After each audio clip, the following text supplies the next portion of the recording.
ആ നീ നേരത്തെ എത്തിയാ? അവന്മാരൊക്കെ എവിടെ? അറിയത്തില്ല. എൻ്റെ ഇൻ്റർവ്യൂ ഒക്കെ എങ്ങനെ ഉണ്ടായിരുന്നു? ഓ നല്ല ടഫായിരുന്നടാ. നെക്സ്റ്റ് ടൈം വല്ലതും നോക്കാം. നല്ല തിരിച്ചപ്പോൾ എത്തി. ഓ വന്നപ്പോൾ നൈറ്റ് ആയടാ. നല്ല തിരക്കായിരുന്നു. ഓ ഇവിടെ എത്തിയപ്പോൾ തന്നെ ഒരു പരിവായി. എന്നിട്ട് അവളപ്പോൾ പോയി? അവിടെ നേരത്തെ പോയടാ.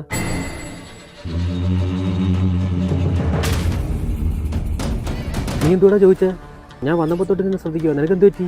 മതിയടാ എന്നെ പൊട്ടം കളിപ്പിച്ചത്. ഞാൻ എല്ലാം അറിഞ്ഞുകൊണ്ട് വന്നേ. ഇപ്പോൾ എന്തുവാടാ? നീ ഇന്നലെ ശ്രേയയുടെ ഫ്ലാറ്റിൽ പോയായിരുന്നു. എടാ അത് പിന്നെ പോയോ ഇല്ലയോ? എടാ അത് ഇന്നലെ ഇൻ്റർവ്യൂ അല്ലായിരുന്നു, അപ്പോൾ ജസ്റ്റ് അങ്ങോട്ടൊന്ന് കയറി. എന്നിട്ട് എത്ര മണിക്ക് ഇറങ്ങി? എന്താ നിനക്ക് ഉത്തരവില്ലേ? എടാ അത് പിന്നെ ട്രെയിൻ ഡിലേ ആയതുകൊണ്ട് ഞാൻ ഇത്രയും നാളും കൂടെ നിന്നിട്ട് ചതിക്കുമായിരുന്നല്ലേടാ. നീ എന്ത് കണ്ടിട്ട് അവളെ കൂടാണെന്ന് നമുക്കറിയാം.